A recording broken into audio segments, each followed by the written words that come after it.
ओम शांति। यह आंतरिक बल का 70 पार्ट है। मन को कैसे जीतें। आज संसार में एक ही समस्या है कि मन को कैसे वश में करें।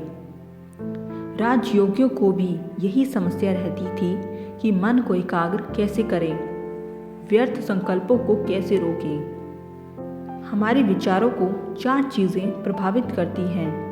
एक भोजन, दूसरा संगति, तीसरा पुस्तकें और चौथा इंटरनेट।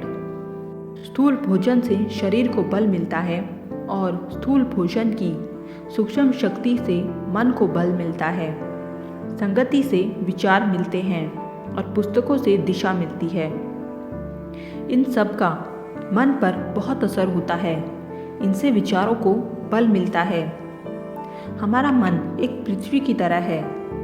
जैसे कोई वस्तु अगर पृथ्वी के क्षेत्र में आ जाती है तो धरती का चुंबकीय बल उसे धरती की ओर वापस खींच लेता है।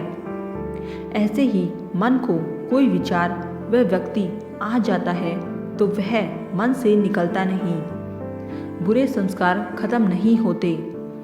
न जाने पुराने संस्कार कहाँ से निकल आते हैं। ज्ञान ध्यान धरा का धरा रह जाता है। क्या करें। कोई भी वस्तु जो 5 किलोमीटर प्रति सेकंड की गति से चले वह धरती की चुंबकीय शक्ति से पार हो जाती है। अगर इससे गति कम हो तो धरती का चुंबकीय बल उस वस्तु को वापस खींच लेगा। इसी तरह से अगर हम मन से किसी बुरे संस्कार व विचार को मन से निकालना चाहते हैं तथा हमारे पर दिन भर किसी बुरे संस्कार का असर न हो तो बुरे संस्कार या विचार के विपरीत जो गुण चाहिए वह कम से कम 10,000 बार मन में रिपीट करो। इससे इतना बल पैदा होगा जो एक दिन किसी बुराई का असर नहीं होगा।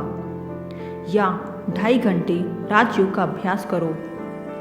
या 25 पेज अव्यक्त बाप दादा की, अव्यक्त मुरली की बुक, दादी जानकी की या अन्य कोई सकारात्मक बुक पढ़ो।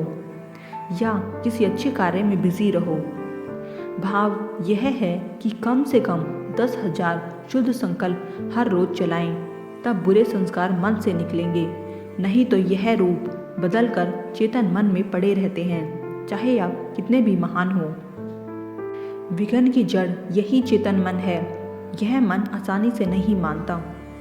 यह मन तर्क से मानता व बदलता है। यही कारण है सत्संग से लोग बदलते नहीं, क्योंकि उन्होंने सिर्फ सुना है। उनके मन को बात जचती नहीं है। यह मन तब मानता है जब कोई बुक में लिखा हो। कई बार कोई बात या ज्ञान किसी को बताते हैं तो लोग कहते हैं कौन सी बुक में लिखा है। हम भी मन को तभी जीत पाएंगे जब हम पुस्तकें पढ़ेंगे, नहीं तो सारी जिंदगी आपस में टकराते रहेंगे। किसी बात को बार बार बोलकर दोहराएं, तब ये मन मानता है। पहली क्लास में इकट्ठे होकर गिनती वह पहाड़े इसलिए जोर जोर से बोलते थे। ओम शांति।